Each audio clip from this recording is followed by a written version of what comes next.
विनाकारण मातीमध्ये घालतो आणि मग आपल्याला जाणवतं की आपण नंतर ते होऊ शकत नाही. त्याचं कारण का, तर आपण स्वतःला पूर्णपणे ओळखलेलं नसतं, आपली क्षमता पूर्ण माहीत नसते. ज्या विद्यार्थ्याला अगदी पहिलीपासून 12वी पर्यंत अबाउट 90 कंटिन्यू पडत चाललेला आहे, त्या विद्यार्थ्याने IITचा विचार केल्यास काही हरकत नाही. परंतु जे विद्यार्थी अगदी तळ्यात मळ्यात चाललेले आहेत, अशा विद्यार्थ्यांनी जर IIT जर करायचं ठरवलं तर त्या ठिकाणी त्यांना अपयश येण्याची जास्त शक्यता आहे. मी तुम्हाला भीती घालवत नाही, पण ती वस्तुस्थिती या ठिकाणी सांगते.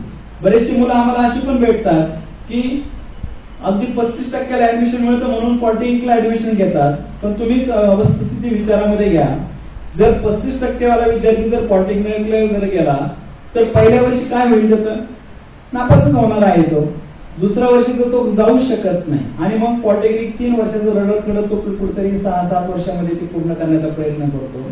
त्या कारण का, तर फक्त मार्कांच्या आधारे त्याला ऍडमिशन मिळालेलं असतं म्हणून तिकडे जात असतो. आणि म्हणून आपण ते न करता आपल्याला नेमकं सुटेबल कोणतं आहे, आपल्यामध्ये आवड कोणती आहे ती आपण पाहिली पाहिजे, आपल्यामध्ये कोणते क्षमता लपलेल्या आहेत ते आपण ओळखलं गेलं पाहिजे.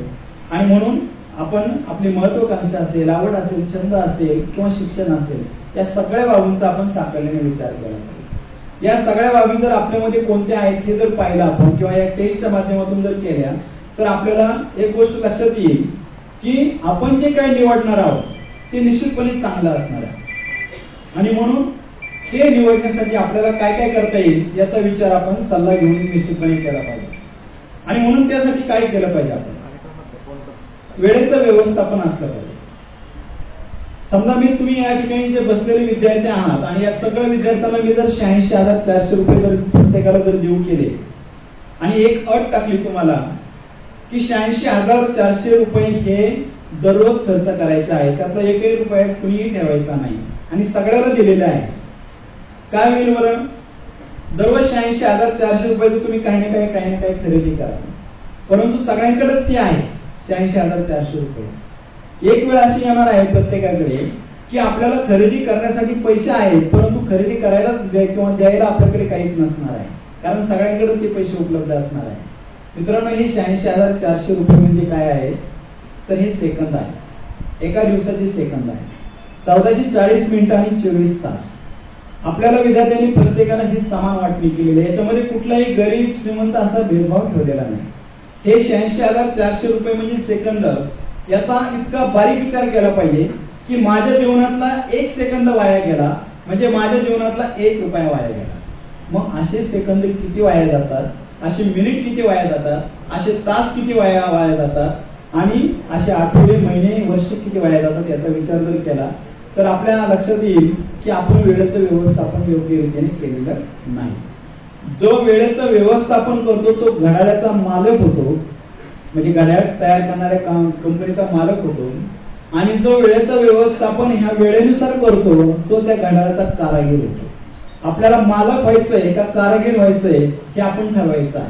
आणि म्हणून वेळेचं व्यवस्थापन करण्याची संधी आपण निश्चितपणे त्या ठिकाणी साध्य केली पाहिजे. कारण कुठलंही काम वेळेवरती पूर्ण झालं तर आपल्याला ते काम पूर्णपणाकडे नेण्याची जास्त शक्यता असते. तुम्ही जीवनामध्ये प्रत्येकाने एकतरी पर्यटन केलं पाहिजे. मी प्रत्येकाला हा प्रश्न विचारतो की किती जण पर्यटनाला किंवा आपल्या आईवडिलांच्या सोबत जातात किंवा आपल्याला आईवडील पाठवतात.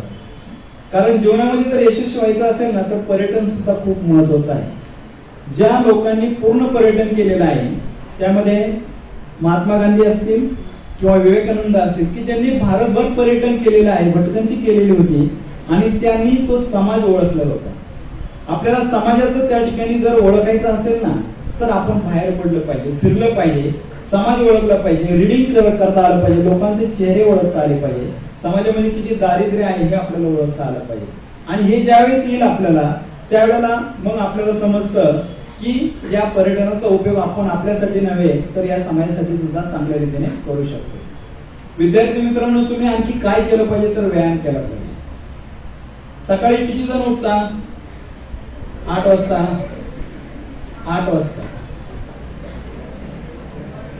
म्हणजे आपली उठण्याची जी प्रवृत्ती आहे ती पहाटे असली पाहिजे. पहाटे व्यायाम केला पाहिजे, अभ्यास सुद्धा पहाटेच केला पाहिजे. आणि जे विद्यार्थी पहाटे उठतात, जे विद्यार्थी पहाटे व्यायाम करतात ते नेहमी प्रफुल्ल अवस्थेमध्ये असतात. त्यांच्या चेहऱ्यावरती एक वेगळ्या प्रकारचा टवटवीतपणा असतो, त्यांच्यामध्ये एक फ्रेशनेस जाणवतो. आणि काही विद्यार्थी हे अगदी त्यांच्याकडे पाहिलं की इकडेच शिक्षकांना झोप यायला सुरुवात होते. का तर सकाळी उठण्याची सवय नसते, व्यायामाचा अभाव असतो आणि त्यांना असं जाणवतं की माझ्यामध्ये तो फ्रेशनेस नाही आणि म्हणून आपण सकाळी उठल्यानंतर व्यायाम केला पाहिजे आपल्यामध्ये. कारण व्यायामाचं महत्व तुम्हाला एक थोडक्यात सांगतो की आपल्या शरीराची किंमत ही सायंटिफिक दृष्ट्या एक फिक्स झालेली आहे. 840 कोटी रुपये फिक्स झालेली आहे. आपल्या शरीराची किंमत आहे 840 कोटी. ज्या व्यक्तीला एक हात नाही त्याला त्या एक हाताची किंमत विचारा. ज्या व्यक्तीला एक डोळा नाही त्या व्यक्तीला त्या एका डोळ्याची किंमत विचारा. ज्या व्यक्तीला 2 पाय नाही, 2 हात नाही, त्या व्यक्तीला त्या अवयवाची किंमत विचारा. आणि मग तुमच्या लक्षात येईल की त्या शरीरातील प्रत्येक अवयवाची किंमत किती आहे. विद्यार्थी मित्रांनो, आपल्या प्रत्येकाला एक म्हणजे हे सगळे अवयव फुलफिल दिलेले आहेत. आणि मग हे सगळं असताना सुद्धा आपण कशामध्ये कमी पडतोय याचा आपण विचार केला पाहिजे. या 840 कोटी शरीराची आपण जडणघडण चांगली ठेवली पाहिजे, त्याला निरोगी ठेवलं पाहिजे, सशक्त ठेवलं पाहिजे. त्याच्यामध्ये कसल्याही प्रकारचे बाहेरून प्रादुर्भाव होता कामा नये, कसल्याही प्रकारचं व्यसन त्याला लागता कामा नये. एवढी जरी काळजी तुम्ही जीवनामध्ये घेतली ना तरी तुम्ही एखाद्या नोकरीला जरी नाही लागलात तरी सुद्धा तुमचं शरीर हे निरोगी जरी ठेवलं तरी तुम्ही यशस्वी जीवनामध्ये यशस्वी झाला असं म्हणता येईल. आणि म्हणून ही जीवनाची खरी गुरुकिल्ली आहे की आपण एक जीवन आनंदाने जगायचं असेल तर आपलं शरीर त्या ठिकाणी चांगलं असलं पाहिजे, योग्य आहार असला व्यवस्थित असला पाहिजे, काही खाता कामा नये बाहेरचं आपण ते पण पाहिलं पाहिजे. आणि या सगळ्या बाबतीत ह्या करिअरशी निगडीत आहे. कारण याच्यावरती सुद्धा काहींनी करिअर केलेले आहे. जे आज आहार तज्ञ आहेत किंवा जे आता ज्या व्यायामशाळा उपलब्ध झालेल्या आहेत, स्पा उपलब्ध झालेल्या आहेत, ती हेच कारण आहे की काहींना ज्या चुकीच्या सवयी लागलेल्या आहेत खाण्यापिण्याच्या असतील किंवा बैठ्या काम करण्याच्या असतील त्याचा उपयोग हे बाकीचे लोक घ्यायला लागलेले आहेत. आणि म्हणून याचा उपयोग आपण करून घेतला पाहिजे. व्यायाम केला पाहिजे, माहिती गोळा करा, संकलन करा, मोकळं व्हा, बोला, विचारा. त्याचप्रमाणे स्वॉट अनालिसिस करा की आपल्यामध्ये कोणते पॉझिटिव्ह फॅक्टर आहेत, निगेटिव्ह कोणते आहेत, त्याचबरोबर ऑपॉर्च्युनिटी कोणत्या आहेत, थ्रेट्स कोणत्या आहेत आपले, हे आपण त्या ठिकाणी ओळखलं गेलं पाहिजे. त्यानंतर डूज आणि डोंट्स ठरवा. मी हे केलं तर काय होईल, ते केलं नाही तर काय होईल, हे आपण ठरवलं तर आपल्याला ते अधिक चांगल्या रीतीने पुढे जीवनामध्ये उपयोग होईल. आणि म्हणून आपण कुठल्याही गोष्टीचा संधीचा फायदा घेणारे असलं पाहिजे. नेमकेपणाने बोला. कुठलीही एखादी भाषा आपल्या भाषेव्यतिरिक्त शिकण्याचा प्रयत्न करा. नॉलेज अपडेट ठेवण्याचा प्रयत्न करा. क्रिएटिव्ह राहा.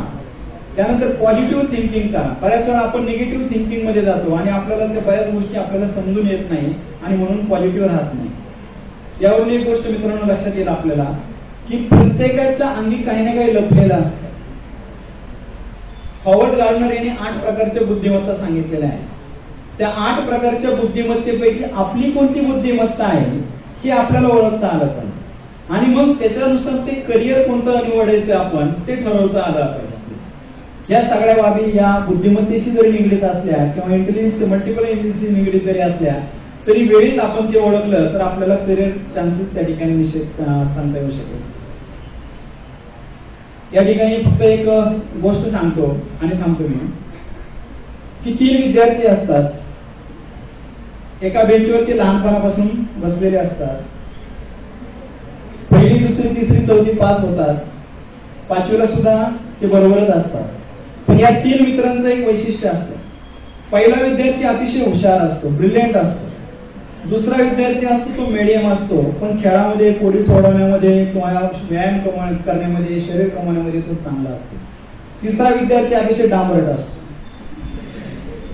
पहिला विद्यार्थी काय करतो, या 2 विद्यार्थ्यांना मदत करतो अभ्यासामध्ये आणि त्या दोघांना पास म्हणजे आपल्या बरोबर त्यांनी यावं या उद्देशाने त्यांना पास करत असतो, मदत करत असतो अभ्यासामध्ये.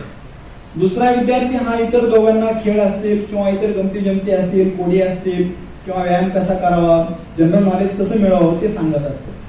आणि आता तिसरा विद्यार्थी काय करत असेल या दोघांना मदत, तर तिसरा विद्यार्थी या दोघांना अशी मदत करतो की या दोघांना जर कोणी मारहाण केली तर हा विद्यार्थी त्यांना भरपूर मारहाण करतो, थोडक्यात त्यांची सुटका करतो.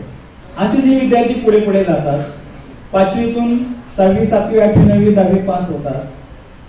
10वी पास झाल्यानंतर साहजिकच आपल्याला सर्वांना माहितीच आहे की 10वी मध्ये पास झाल्यानंतर जो हुशार विद्यार्थी असतो त्याला सगळ्यात चांगले मार्क्स पडलेले असतात. आणि हा विद्यार्थी पुढे 11वी सायन्सला ऍडमिशन घेतो, 11वी सायन्स करतो, 12वी सायन्स करतो. त्यानंतर त्याचा नंबर लागतो IIT ला आणि तो IIT ला त्या ठिकाणी जातो. IIT मध्ये इंजिनियर होतो आणि इंजिनियर होतो तो कोणत्या शाखेचा होतो तर रेल्वेचा इंजिनियर होतो. पहा, लोकोमोटिव्ह त्या ठिकाणी इंजिनियर होत असतो आणि तो रेल्वे डिपार्टमेंटमध्ये कामाला लागतो. त्यानंतर दुसरा जो विद्यार्थी असतो हा अतिशय बुद्धिमान असणारा विद्यार्थी, परंतु अभ्यासामध्ये थोडासा कच्चा असतो. तो आर्ट शाखेला जातो, परंतु त्याने एक मात्र ठरवलेलं असतं की मी आर्ट शाखेकडे गेलो तरी मी MPSC UPSCचा अभ्यास करणार आहे आणि म्हणून तो त्या दृष्टीने तयारी लागतो. मी मागे सांगितल्याप्रमाणे तो सगळी पुस्तकं वाचतो आणि MPSC UPSCचा अभ्यास करतो. ग्रॅज्युएशन झाल्यानंतर तो MPSCची परीक्षा देतो, ती पास होतो. पुन्हा UPSCची परीक्षा देतो, ती पण पास होतो. आणि पास झाल्यानंतर तो ज्या ठिकाणी नोकरी लागतं ते डिपार्टमेंट असतं कॅबिनेट सचिव आणि ज्या खात्याचा तो त्या ठिकाणी डिपार्टमेंट असतं ते खातं असतं रेल्वेचं खातं. म्हणजे हा जो दुसरा मित्र असतो त्याच डिपार्टमेंटमध्ये की जो पहिला मित्र त्याच्या हाताखाली इंजिनियर म्हणून काम करत असतो आणि हा दुसरा मित्र की जो त्याचा बॉस झालेला असतो आणि तो तिथे कॅबिनेट सचिव म्हणून कामाला लागलेला असतो. आता राहिला तिसरा मित्र.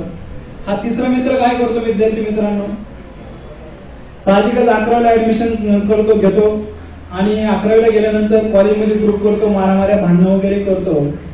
साहजिकच प्राचार्य साहेब असतात कानडे सरांसारखे, ते लगेच त्याला बाहेर काढून देतात, जा आता घरी तू, तिथं आमचं काही कॉलेज करू नको, इथं डिस्टर्ब करू नकोस. तो कॉलेजमधून गावी येतो. गावी गेल्यानंतर राजकारण चांगलं आहे असं या निर्णयापुढे येतो, राजकारणामध्ये शिरतो.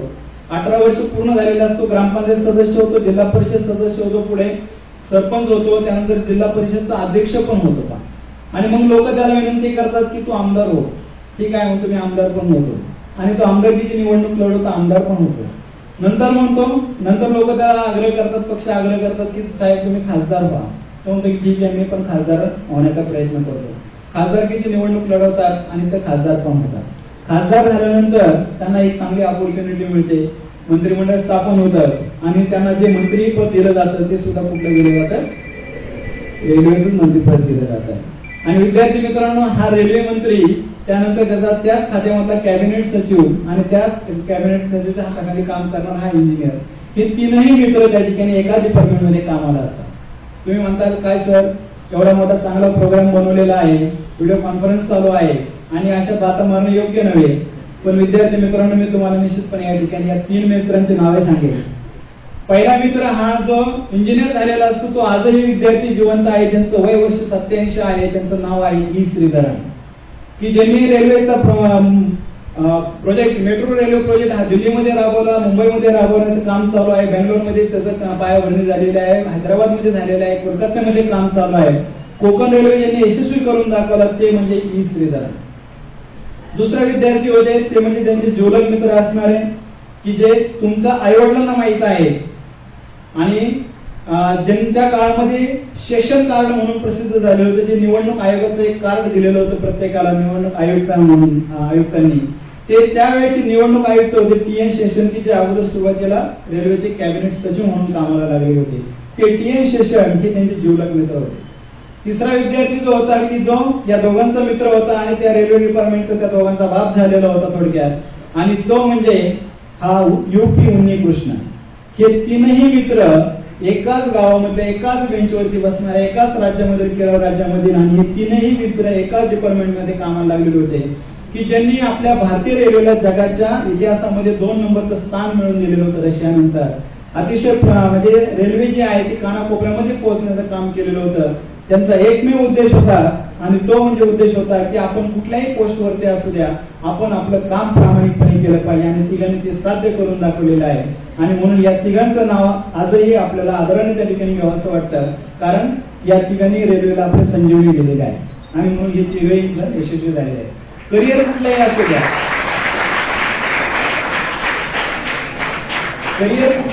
क्षेत्र कुठलंही असू द्या, तुम्ही ज्या ठिकाणी असताना तिथे आदर्श व्हा.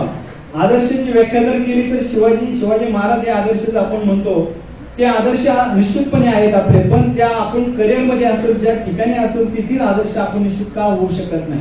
अगदी शिपाई जरी असलं त्यांनी झाडून जर चांगलं स्वच्छ ठेवला, जर कानाकोपरा व्यवस्थित झाडला, तर आपण सुद्धा म्हणतो वा काय छान काम केलेलं आहे. अगदी गावाचा तलाठी असेल, सरपंच असेल, इन्स्पेक्टर असेल, वकील असेल, प्राध्यापक असेल, त्या तळमळीने ज्या लोकांनी ते काम केलं तर निश्चितपणे आदर्श काम होऊ शकतं.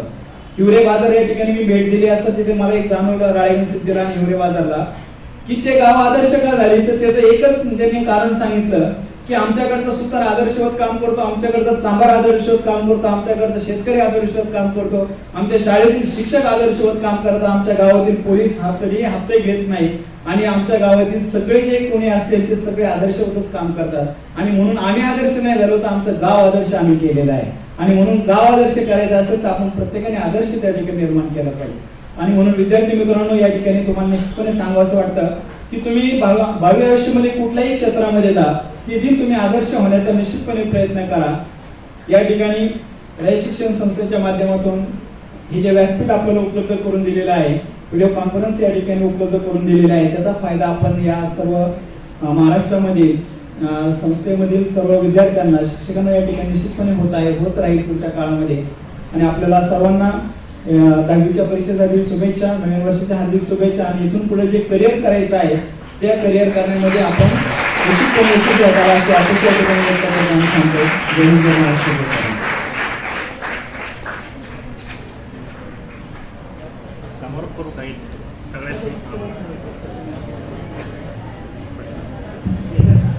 शिंदे सर, 3 शाखांचे काही प्रश्न आहेत. याच्यामध्ये पहिली एक शाखा आहे की new English school Pawarwadi, Sanjay Pawar नावाचा विद्यार्थी आहे. तसं म्हणतोय की जसं आता तुम्ही एक व्याख्यान इथे उपलब्ध करून दिलं, तसंच व्याख्यान तुम्ही प्रत्येक शाळेमध्ये किंवा त्यांच्या शाळेमध्ये उपलब्ध करून देऊ शकाल का? हा, त्यासाठी रय शिक्षण संस्थेने एक प्रोजेक्ट राबवलेला आहे की आपण या सगळ्या व्याख्यानांचे जे DVD जे आहे त्या DVD तयार केलेले आहे. जवळजवळ 4 DVD आपल्याकडे तयार आहेत. साधारणपणे पुढील 15 दिवसांमध्ये या प्रत्येक शाळेला गुरुकुलच्या वर्गातील विद्यार्थ्यांना आणि त्या शाळांना हे पोहोच होणार आहे. त्यामुळे ह्या DVD आपल्याला निश्चितपणे या व्याख्यानांचे उपलब्ध होऊ शकेल. दुसरा प्रश्न आहे, हनुमान विद्यालय मरोडे, करिअर गायडन्स बाबत प्रत्येक शाळेमध्ये वर्कशॉप किंवा कार्यशाळा आयोजित करता येईल का आपणास? करिअर गायडन्स मध्ये प्रत्येक शाळेमध्ये करता येऊ शकते. आपल्या संस्थेमध्ये साधारणपणे 14 समुपदेशक आहे.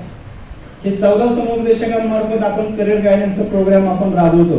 दरवर्षी आपण जवळजवळ कमीत कमी प्रत्येक समुपदेशक हे 2 शाखा कमीत कमी घेतात आणि जास्तीत जास्त 7 ते 8 शाखा घेतात. त्यामुळे बऱ्याचशा ठिकाणी हे करिअर गायडन्सच्या संदर्भामध्ये ऍप्टिट्यूड टेस्ट घेतो आपण. आता त्यापुढेही जाऊन शासनाने पुढचं पाऊल टाकलेलं आहे की सगळ्याच विद्यार्थ्यांची कल चाचणी घेण्यात येणार आहे. त्यामुळे आपल्याला सुद्धा याचा निश्चितपणे फायदा होईल. कल चाचणीमध्ये सुद्धा आपण ती द्यायची आहे प्रत्येकाने आणि आपला कल कुठे आहे ते आपल्याला ओळखता येऊ शकेल. आणि शेवटचा एक प्रश्न आहे, कडेगाव हायस्कूल कडेगाववरून विद्यार्थ्यांना 8वी पासून स्पर्धा परीक्षेसाठी तयारी करण्यासाठी आपण काय सुचवाल त्यांना? मी आताच सांगितलं की 8वी पासून जर तुमची शाळा किंवा आपण जर तेवढे सक्षम असाल तर आपण NCERTची पुस्तकं उपलब्ध करा. CBSE पॅटर्नची पुस्तकांचा तुम्ही अभ्यास जर तुलनात्मक अभ्यास आतापासून जर करायला सुरुवात केली तर आपला बराचसा स्टडी हा 12वी पर्यंत होऊ शकतो आणि म्हणून त्या विषयांचा अभ्यास करा. दररोज एक तरी मराठी वर्तमानपत्र आणि इंग्रजी वर्तमानपत्र वाचलं गेलं पाहिजे. त्यानंतर आपण ज्या इयत्तेमध्ये असाल त्या इयत्तेच्या पाठीमागच्या इयत्तांचा अभ्यास हा सुट्टीमध्ये आपण केला पाहिजे आणि तासन किंवा नोट्स काढण्याची सवय आपल्यामध्ये जर असेल तर आपण निश्चितपणे स्पर्धा परीक्षेला यशस्वीपणे करून घेऊ शकाल. समोरचे विद्यार्थी किंवा विद्यार्थी बसले त्यांच्यामध्ये कोणाला प्रश्न विचारायचे आहेत का?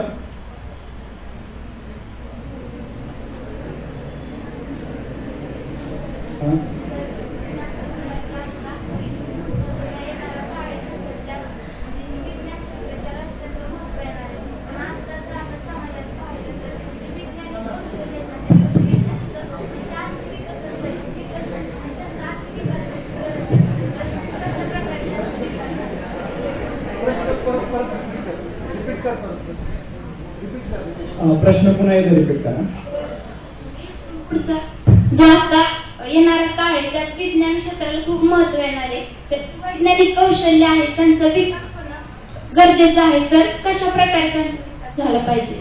आजच्या लोकसत्तामध्ये एक बातमी वाचण्यामध्ये आलेली आहे. तुम्ही सगळ्यांनी एखाद्या वेळेस वाचली पण असेल